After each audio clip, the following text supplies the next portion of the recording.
Case था जिसका फैसला पहले महफूज किया गया और अब ये फैसला सुना दिया गया। आज की समाअत में अटॉर्नी जनरल की जानिब से रिमार्क्स दिए जाने थे और उनकी जानिब से आर्ग्यू किया जाना था। अटॉर्नी जनरल ने आज कहा कि केस काबिल समाअत होने पर दलाइल दे चुका हूं। 3 सवालात उठाए गए थे जिनका जवाब दूंगा।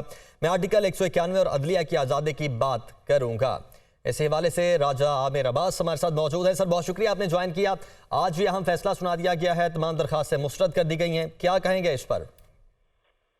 देखिए, ये फैसला एक बुनियादी तौर पे बहुत अहम फैसला है, क्योंकि काफी अरसे से इस चीज की डिमांड की जा रही थी कि जो बेंचेस की फिक्सेशन होती है, रोस्टर की बात होती है, वो थोड़ा सी पावर्स को डिवाइड होना चाहिए और उसमें एक की बजाय 2 या 3 जजेस अगर इन्वॉल्व हों तो वकला को या लोगों के लिए थोड़ी सी कॉन्फिडेंस की बात होती है। और नंबर 2, ये जो अपील का राइट था कि जी 184(3) में जो अपील, क्योंकि इसमें फैसले के बाद कोई अपील नहीं थी, तो दुनिया में अपील एक सब्सटेंशियल राइट है और तमाम वकला तंजीमें काफी अरसे से इस चीज की रिक्वेस्ट कर रही थी, वो इस चीज की ख्वाह थी कि ये अपील का राइट दिया जाए। तो अब 10 जजेस ने कलेक्टिवली ये फैसला दिया है। तो क्योंकि जो इख्तियारात की बात हो रही है बेसिकली, तो इख्तियारात में हम बाद में आएंगे, लेकिन अभी जो आपने अपील की बात की, इससे एक सवाल उठ रहा है, मुतासरीन इससे किस हद तक फायदा उठा सकते हैं? स्पेशली नवाज शरीफ साहब की वापसी के हवाले से बात हो रही है, क्या वो अब अपील का हक रखते हैं और अपील दायर करेंगे इस मामले को लेकर आगे? देखिए, बिल्कुल इसमें मुतासरीन अब ये देखना है कि जी अगर तो इसको रेट्रोस्पेक्टिव इफेक्ट दे दिया गया है तो फिर तमाम वो लोग सर यहीं पर मैं ऐड करना चाहूंगा, रेट्रोस्पेक्टिव इफेक्ट नहीं दिया गया है, उसको मुस्तरद किया गया। इसके अलावा जितनी भी बाकी शिकें थी उन पर बात की हुई है और जो दरखास्तें थी उनको मुस्तरद कर दिया गया है। आने वाले केसेस पर अपील का हक मिलेगा, लेकिन जो इससे पहले हैं उन पर हक नहीं मिलेगा। तो इससे फिर मियां साहब को तो कोई फायदा नहीं पहुंचेगा, क्योंकि उनका केस तो ऑलरेडी डिसाइड हो चुका है।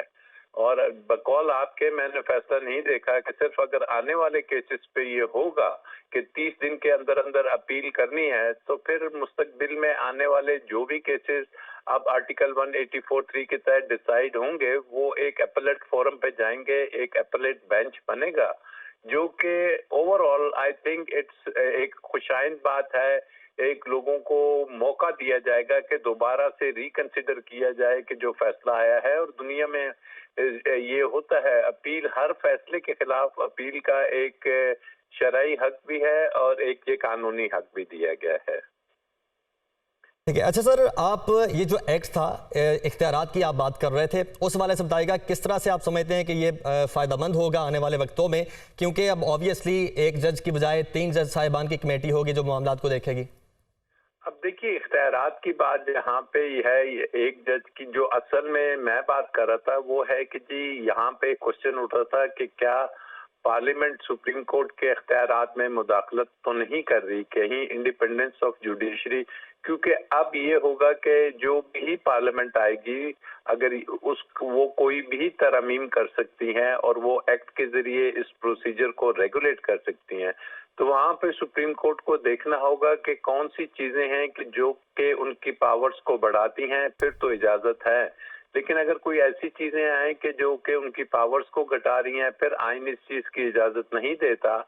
तो बाकी जो इख्तियारात हैं, वो जो पहले एक जजमेंट आई थी कि जी master of the roster chief justice होता है, तो उस चीज को उन्होंने कहा कि वन मैन शो को नहीं होना चाहिए, 3 जजेस बैठेंगे, फैसला करेंगे। और उसमें उसके बाद आर्टिकल 191 के तहत अगर ये मजीद भी कुछ बनाना चाहे रूल्स, तो उनको भी सुप्रीम कोर्ट को, फुल कोर्ट को इजाजत है कि वो उन अपने रूल्स में भी अमेंड कर सकते हैं। तो एक प्रोग्रेसिव उसकी तरफ साहब, आपकी नज़र में चीफ जस्टिस साहब की जानिब से कितना अहसन कदम था? क्योंकि जैसे उन्होंने हल्फ उठाया, सबसे पहले उन्होंने इसी केस को तरजीह दी और इस पर फुल कोर्ट बना दिया गया, जिससे वो एक जो तकसीम का भी एक सुप्रीम कोर्ट में एक तासुर था वो भी खत्म हुआ।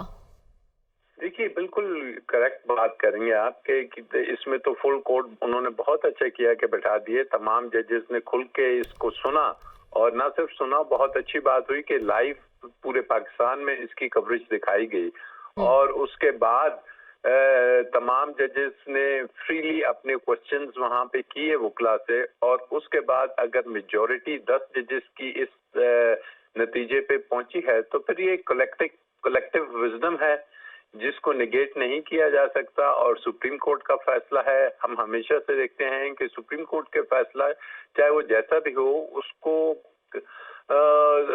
मनोवन देखना चाहिए कि वो इम्प्लीमेंट हो। और अब ये चीज बहुत से केसेस में क्लैरिटी दे देगी, और ये देखना है कि जी आया क्या इस फैसले से जो पुराने केसेस कुछ फैसले हुए हैं उनकी बेंच की कंपोजिशन पे इतराज था उस वक्त, तो क्या उनके मुतालिक कुछ लिखा गया है या नहीं, कि जो हालिया माजी करीब में जो कुछ फैसले हुए हैं क्या वो अफेक्ट होते हैं या नहीं।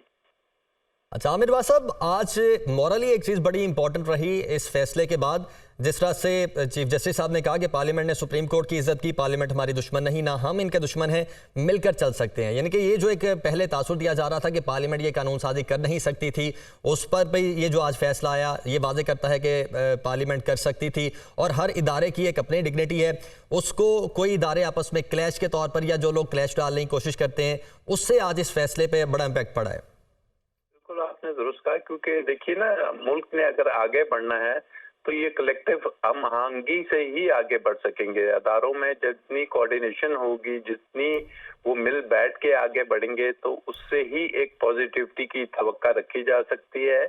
उस पे चेक्स एंड बैलेंसेस जरूर होने चाहिए, और सुप्रीम कोर्ट का ये राइट भी है कि कहीं ऐसी कानून साजी हो जाती है जो आइन से मुतसादिम है। तो अब इसमें अगर ये एक बेसिक क्वेश्चन था कि वो कौन सा फंडामेंटल राइट है कि जो कि मजरू हो रहा है या कि जिसकी खिलाफ वर्जी हो रही है, और वो समझते हैं अगर हैं कि पार्लियामेंट ने ये इसमें कोई मैलाफाइडीज नहीं है, तो फिर इस फैसले को सराहना चाहिए। और हमें अब आगे भी 2-4 जो फैसले हैं वो खत्म करके लोगों के केसेस की तरफ जाना चाहिए, जो 56,000 केसेस पड़े हैं, ताकि उनमें उनको इंसाफ एक आम आदमी को मिल सके। लेकिन राजा साहब, इससे पहले वो लोग जो इंसाफ के मुतलाशी रहे सोमोटो के नतीजे में, जैसे फॉर एग्जांपल नस्ला टावर का एक मामला था जिस पर सोमोटो लिया गया और लोगों ने अपनी जमा पूंजी वहां पे खर्च कर दी, लेकिन एक अदालत के हुक्म के बाद उस टावर को गिरा दिया गया। क्या उन लोगों को अपील का हक नहीं होना चाहिए था?